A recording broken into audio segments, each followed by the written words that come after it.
iPhone, iPad, MacBook et bien d'autres produits encore, Apple prépare une année 2026 bien chargée avec de la mise à jour de produits mais aussi des nouveaux joujoux jamais vus.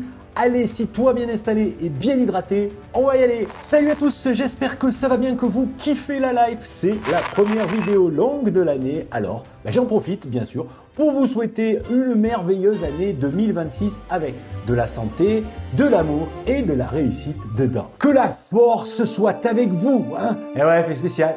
C'est du lourd cette année. Dans ce nouveau Giga News du dimanche, un vendredi, va comprendre, on va parler presque que d'Apple avec toutes les nouveautés qui nous attendent. Je vais aussi glisser quelques produits d'autres marques qui m'intéressent aussi. Si tu veux tenter l'expérience de location de ton iPhone chez Next Mobile, je te mets comme d'habitude les infos et un code promo spécial Giga50 dans la description de cette vidéo. Allez, on se projette sur les futurs produits qui vont nous faire kiffer en 2026 ou pas d'ailleurs. Après l'Empire contre-attaque, ça va être le retour de la pomme. Enfin, j'espère, les amis. 2026, forcément, sera sous le signe de l'intelligence artificielle. Évidemment, pour toutes les marques d'ailleurs. C'est devenu un enjeu crucial, un virage technologique qu'il faut savoir prendre sans sortir de la route. Et Apple le sait bien et surtout, la marque doit réagir car elle a du retard dans ce domaine. Et cela se ressent sur l'image de marque de tous ses produits. C'est bien beau d'avoir un iPhone super puissant, super quali, mais il doit être vraiment intelligent, capable de rivaliser avec les concurrents. Alors, l'union fait la force. Apple devrait enfin déployer le plein potentiel d'Apple Intelligence avec la nouvelle version de Siri, capable de réaliser des actions et répondre à vos questions, comme peuvent le faire ChatGPT ou encore Gemini. En tout cas, c'est ce que l'on attend tous, même si Apple doit peut-être s'allier avec les leaders du secteur, à savoir OpenAI ou même Google, pourquoi pas. On devrait avoir une réponse très prochainement, peut-être avec la mise à jour d'iOS 26.3, très vite bientôt, mais je pense qu'il faudra surtout suivre la présentation d'iOS 27 en juin 2026. C'est là qu'Apple va sûrement présenter du lourd en matière de software. En tout cas, le temps presse, les amis. Dans le monde de l'IA, on n'a pas le temps d'avoir le temps. Eh ouais. Avant de plonger la tête première dans les sorties Apple 2026, on va un peu causer des produits des autres géants de la tech que j'attends de découvrir en 2026. Après une décennie d'attente et d'observation, Google entre enfin dans la danse des lunettes connectées. Le géant de Mountain View dévoile sa stratégie pour 2026, inonder le marché avec Android XR, quel que soit le format d'ailleurs. Le message est clair, une taille unique ne convient pas à tous.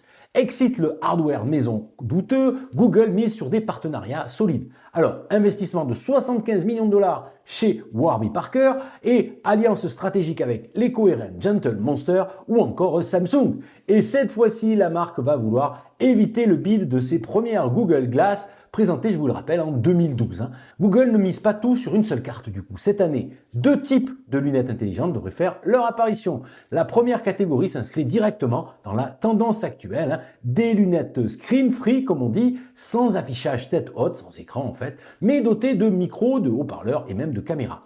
L'objectif, permettre des interactions naturelles avec Gemini, la prise de photos instantanée et l'écoute de musique par exemple, le tout dans un format discret et léger. Une proposition qui répond parfaitement aux attentes des consommateurs. Il y a déjà des marques sur le créneau, vous le savez. La seconde catégorie, plus ambitieuse, renoue avec l'esprit des Google Glass, mais en version 2026 évidemment. Des lunettes avec un écran intégré dans la lentille, on appelle ça in-lens display, qui offrira en fait des fonctionnalités avancées. Navigation GPS, traduction en temps réel, sous-titré, notifications privées, bref, le défi principal, concilier technologie de pointe et design élégant et léger. Ça, c'est pas évident. Google a donc déjà dévoilé non seulement des lunettes autonomes, mais aussi le projet Aura, un produit pont développé par X-Reel. Ces lunettes filaires offrent un compromis entre le casque VR encombrant et les lunettes légères servant d'écran étendu pour le travail ou le divertissement, tout en restant dans l'écosystème Google. L'objectif donc de Google est de proposer une gamme complète de produits de l'assistant audio discret au bureau virtuel immersif. Et les Apple Glass alors? Est-ce que c'est pour cette année? Quelle sera la stratégie d'Apple pour ces lunettes de réalité augmentée? Je pense qu'Apple se focalise plutôt pour 2027 pour la sortie de ces lunettes connectées, pour un accessoire qui serait en fait idéal pour l'iPhone 20. Hein. On en reparle dans une autre vidéo les amis, c'est quand même trop tôt. Allez, parlons donc d'Apple et des nouveautés attendues pour 2026 et on va avoir du choix les amis. On découvre que la firme préparerait le lancement de 15 nouveaux produits. C'est ce que propose en tout cas le journaliste Mark Gurman sur Bloomberg en dressant la liste des 15 produits Apple attendus l'an prochain. Passons rapidement sur les changements habituels de génération pour certains produits. Cela ne devrait surprendre personne. On attend par exemple un MacBook Air équipé d'une puce M5, logique après les générations M1, M2, M3 et M4. Mais aussi bien sûr un iPad Air M4, les MacBook M5 Pro et M5 Max, un iPad 12e génération, les nouvelles Apple Watch et peut-être aussi un Mac Mini M5, un iPad mini avec un écran OLED, peut-être le premier du genre, et un nouveau Mac Studio. On est évidemment sur des mises à jour classiques de produits qu'Apple a l'habitude de proposer chaque année.